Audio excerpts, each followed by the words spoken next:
Hello दोस्तों, DElEd first semester की math class में आपका स्वागत है। जैसा कि आप लोगों को पता है कि हम लोग राजन सीरीज को कंप्लीट कर चुके हैं। अब हम लोग पवन सीरीज को पढ़ रहे हैं और ये पवन सीरीज की दूसरी क्लास है।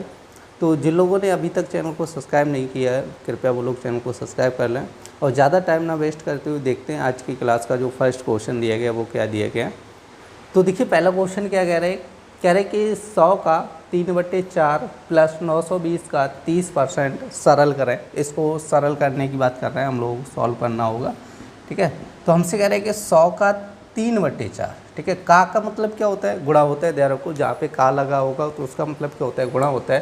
प्लस 920 का 30%, प्लस 920 का 30% करें। 30% मतलब हो जाएगा 30/100।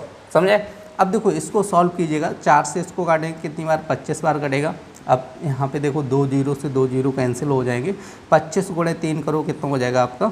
75 हो जाएगा। प्लस अब देखो, 3 का 2 में गुणा करेंगे 6 हो जाएगा, 3 का 9 में करेंगे 27 हो जाएगा। समझे? अब इसको आप लोग जोड़ लीजिएगा। 6 5 11 हो जाएगा, 7 7 14 और 1 कितना हो जाएगा? 15 हो जाएगा। 2 और 1 3। तो इसका जो आंसर आने वाला है वो हो जाएगा 351। देखिए, नेक्स्ट क्वेश्चन क्या कह रहा है? कह रहे कि यदि किसी वर्ग की एक भुजा कह रहे 6 सेंटीमीटर हो तो कह रहे कि आपका क्षेत्रफल ज्ञात कीजिएगा। तो देखिए, सबसे पहले हम लोगों को देखना होगा वर्ग का क्षेत्रफल का फॉर्मूला। वर्ग का क्षेत्रफल तो ये होता है भुजा स्क्वायर। क्या होता है? भुजा स्क्वायर। और एक होता है वर्ग का परिमाप। ठीक है, वर्ग का परिमाप होता है 4 गुणा भुजा। ध्यान रखना है, समझे? 4 गुणा भुजा। तो हमसे कह रहे हैं वर्ग की एक भुजा कह रहा है 6 सेंटीमीटर दी गई है। तो यहाँ पे लिख लीजिएगा आप लोग, वर्ग की भुजा इक्वल टू कितनी दी गई है? 6 सेंटीमीटर। तो हमसे पूछा गया है क्षेत्रफल, और क्षेत्रफल बराबर क्या होता है? भुजा स्क्वायर। क्या होता है? भुजा स्क्वायर। तो 6 का स्क्वायर कर लो। अब 6 का स्क्वायर करेंगे कितना हो जाएगा? 36 हो जाएगा। तो जो हमारा आंसर हो जाएगा वो हो जाएगा 36।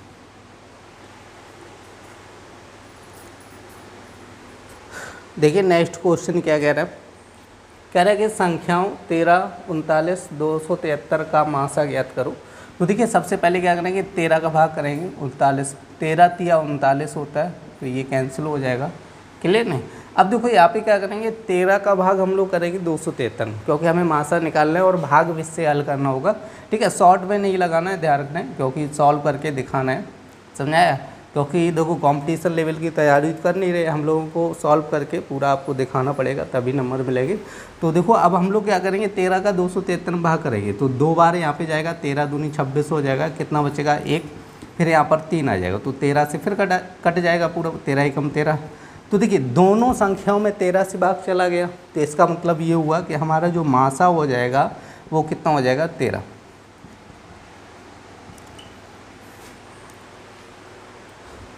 देखिए, नेक्स्ट क्वेश्चन क्या कह रहा है? कह रहा है कि राकेश ने 65% अंक वार्षिक परीक्षा में प्राप्त किए और कह रहा है पूर्णांक 500 रहा हो तो राकेश को कितने अंक मिले। तो देखो, यहाँ पे लिखेंगे, तो लिख लीजिएगा राकेश का प्राप्तांक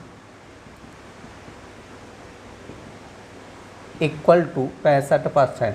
ठीक है, राकेश का प्राप्तांक कितना है? 65% है।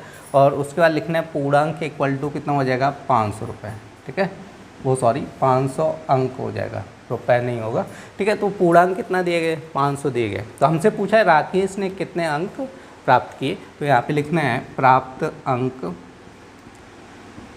अंक इक्वल टू, देखो 500 में से कितने प्राप्त किए उसने? 65%। सही, तो 500 का हम लोग क्या करेंगे? 65% निकाल लेंगे, सीधी सी बात है। तो पूर्णांक तो 500 दिया, 500 का 65% आप लोग याद कीजिएगा। देखिए, 2 जीरो से 2 जीरो कैंसिल हो जाएंगे। 5 का गुणा करो, 5 गुणे 5 करेंगे कितना हो जाएगा? 25। 2 5 गुणे 6 करेंगे 30 और 2 कितना हो जाएगा? 32 हो जाएगा। तो राकेश का जो प्राप्तांक होगा वो 325 हो जाएगा। देखिए, नेक्स्ट क्वेश्चन क्या कह रहा है? कह रहा है कि समीकरण आपका दिए गए 3x - 5 इक्वल टू x + 3 को हल कीजिएगा। तो यहाँ पर आपको समीकरण सॉल्व करना होगा। कह रहे हैं 3x - 5 इक्वल टू x + 3। तो देखिए, इस टाइप से जब भी आपका क्वेश्चन आ जाता है तो हम लोग क्या करेंगे? जो x वाले पद है वो एक साइड कीजिएगा और अदर पद वो एक साइड कर लीजिएगा। समझा है? तो ये जो x लगा है उसको हम लोग इधर लेके आएंगे, 5 को इधर करेंगे। जब x इधर प्लस का है तो इधर आएगा कैसे हो जाएगा, माइनस का हो जाएगा, मतलब 3x माइनस एक्स। अब ये 5 उधर जाएगा तो 3 तो पहले से प्लस का है, तो माइनस का 5 जाएगा तो प्लस का 5 हो जाएगा। क्लियर नहीं? अब देखो 3x में से x गया, कितना बचेगा 2x, और 5 + 3 कितना हो जाएगा 8। अब 2 से काट दो 4, तो x बराबर कितना हो जाएगा 4 हो जाएगा।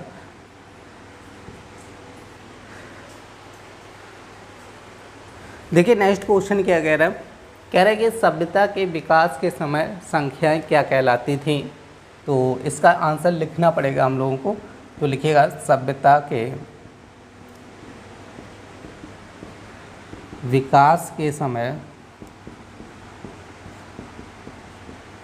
गिनती की संख्याएं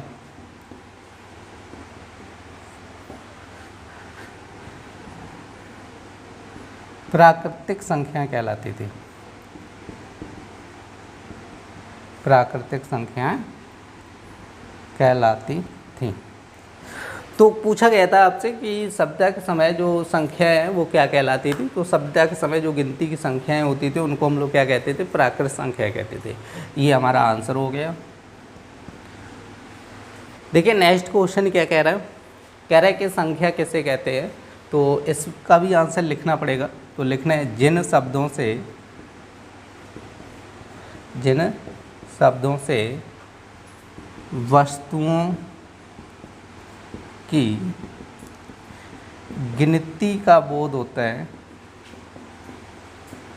गिनती का बोध होता है,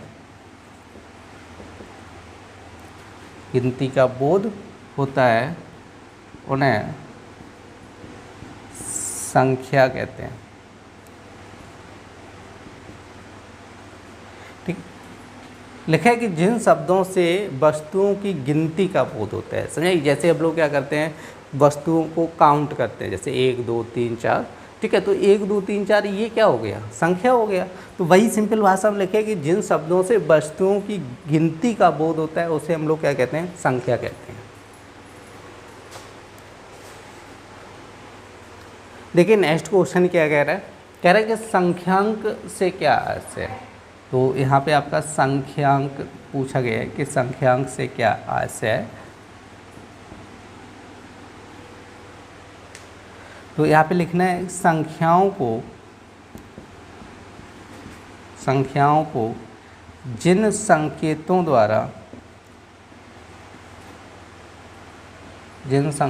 द्वारा व्यक्त किया जाता है उसे संख्यांक कहते हैं।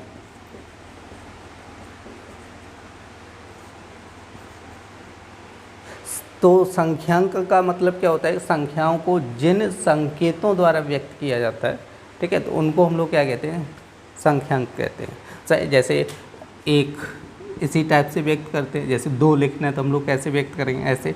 जैसे कहीं 3 लिखना है तो ऐसे, 4 लिखना है तो ऐसे व्यक्त करना है, तो 5 लिखना है तो ऐसे व्यक्त करना है। तो जो संख्याएं होती हैं उनके संकेत है, ये क्या है, संकेत हैं। तो इन्हीं को हम लोग क्या कहते हैं, संख्यांक कहते हैं।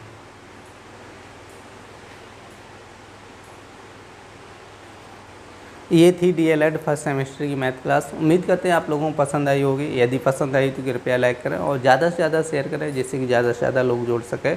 फिर मिलते हैं ऐसी नेक्स्ट क्लास में, तब तक के लिए धन्यवाद।